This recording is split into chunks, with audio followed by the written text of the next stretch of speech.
So a lot happened in the last month of March in India, isn't it? With the petrol prices touching 100, while the English test batsman failing to do so. And then our Prime Minister, he finally took the first dose of COVID vaccine, shutting the mouth of all those who were questioning why did he allow the emergency use of the vaccine. But amidst all this, the West Bengal state election, Assam state election, and there's some election in Kerala as well, which remain at the forefront of priorities for the BJP government. While the farmers, they still sit at the capital's border waiting for the demands to be met. But one thing I found very amazing was the unity we showed when Rihanna and Greta Thunberg just posted about farmers' protest that why aren't we talking about it? And then the cricketers, celebrities, they were out there copy-pasting each other's tweets, and even our Ministry of External Affairs issued a statement that it's India's internal matter. So we are not as divided as I thought to be. And then this unity against the sensible questioning, it continued when the Freedom House downgraded Indian democracy from free to partly free, to which our beloved external ministry again issued a statement that we don't want anybody external to India telling us how to run our own country. And to this, I wasn't really surprised, because since demonetization, I've known this government to be deaf to any kind of questions that are raised to their way of functioning, or for that matter, any feedback that you want to send them. And all that they care about is in which state are elections happening. But this channel isn't about politics. So let's get to our topic for today. So today, I bring to you another intersection between the food system or the food industry and the environment, which requires attention from each one of us. Now, the concerning interaction I'm talking about is detrimental to the environment, and it results from the food packaging waste, which is now thrusting like being run on rocket fuel due to the growth of food delivery apps in our country. And just to add a bit of support behind my previous statement, Zomato, which is India's probably #1 food delivery app, it accounts for 22,000 tons of food packaging waste every month. And with that, it's time to welcome you all to another video of Let's Stick Food, which is your dose into the world of processed food. And with that out of our way, let's show the end.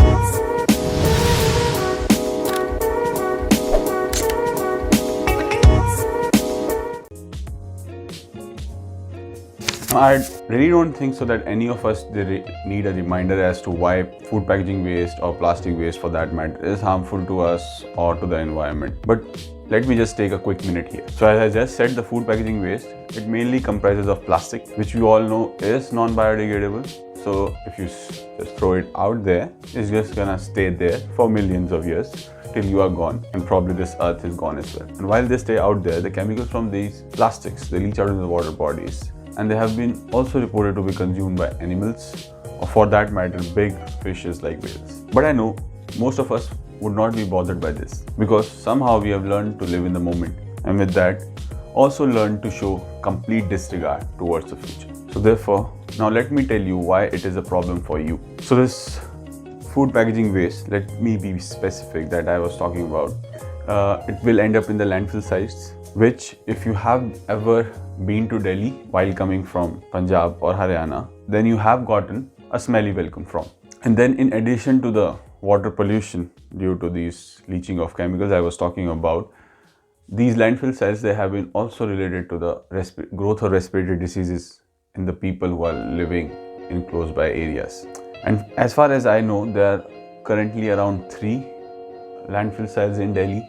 And if I talk about our country, the current ones, they rise to 59, which are well managed sites. And there are 176 more sites which are in the planning stage. So this basically means that in times to come, whenever we are going back to our own cities, probably we'll be welcomed by one such mountain of garbage, which would be so smelly that we won't be able to tolerate. But at the end, we'll have ourselves to blame. अच्छा, हमको सिखा रिया है. I hope that wasn't over in a minute. Now let's talk about the solutions. So if you bother to ever look online for the solutions to the problem of waste, then 3 words will be thrown at you, which are reuse, reduce, and recycle. Now these 3 words, they aren't new, because if I remember correctly, the first time I was introduced to them in this regard, it was when I was in 5th standard. So that's way back. And then there's no doubt that these 3 principles, they have been adapted and applied.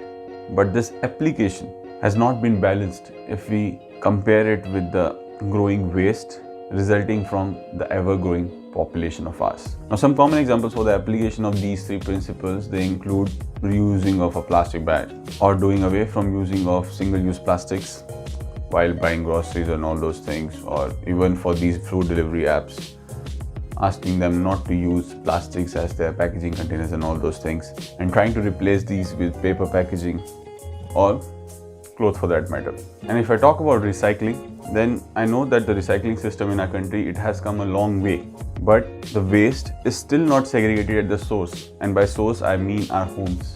And if you live in a place where there is waste segregation at this ground level, then you can let me know in the comments, because it's not in the place where I come from.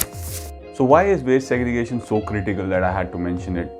The fact is simple, that in order to segregate waste, it will need a lot of either machineries or manpower, which basically makes this whole system kind of non-economical for any business venture. Though there are companies which I will talk about in the next section which are kind of changing this mentality, but still this mentality does exist. So basically, due to waste segregation, the process of recycling, it becomes easier. And then most of the food packaging waste, it is usually a combination of metal and plastic, for that matter Tetra Pak. So therefore it has paper, metal, aluminium and plastic layers, and each of them, they have to be separated because they have to be recycled separately. So that also becomes further challenging to any kind of business who is working in this sphere. But even on this part of Tetra Pak, I found an article which says that now around 50% of the Tetra Pak that is circulating, it is getting recycled. So that is good. And Tetra Pak is also coming up with packagings which are kind of 100% recyclable. And in addition to this, 2 years back, the government of India issued regulations for the food companies to basically take out the volume of plastic they are introducing into the market through their products. But I still feel it is also a responsibility of us as the consumers, that how we are able to reduce the amount of plastic that comes into our house. So this does merit the food companies to do away from plastic and move to paper-based ones, and there are some ones which have been introduced around the world.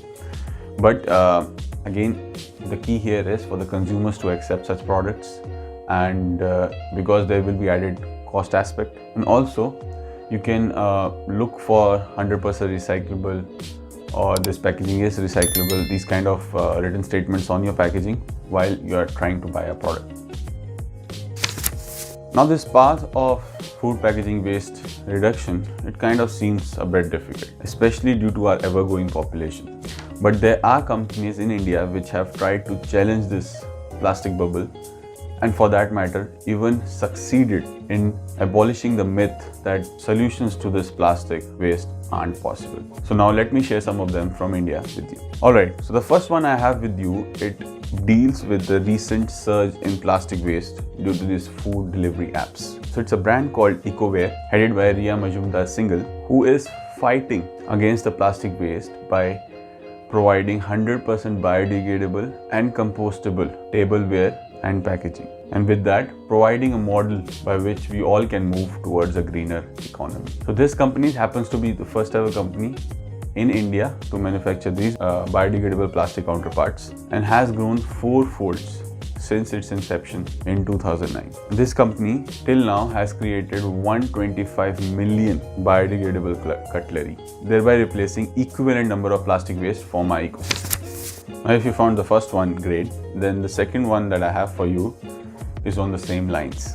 So my second success story is related to recycling of plastics, which has been terrifically streamlined by a company called Banyan Nation, which is being spearheaded by Mani Vajpayee and Raj Madan Gopal. Now this company, it works in close association with the local kabadiwalas, which are basically the unorganized waste collectors in our country for collection of single-use plastics. So once they receive these plastics in their facilities, firstly they remove the impurities from these plastics, which include the stickers, inks, thereby allowing creation of high value application plastic which can be used by FMCG companies and not just in making of table and chairs. And in addition to recycling plastic and making it into a high value application commodity, they have also worked on gathering of data to map out how much waste is being collected through this informal sector. thereby giving all of us an example of a success story for creation of a circular economy.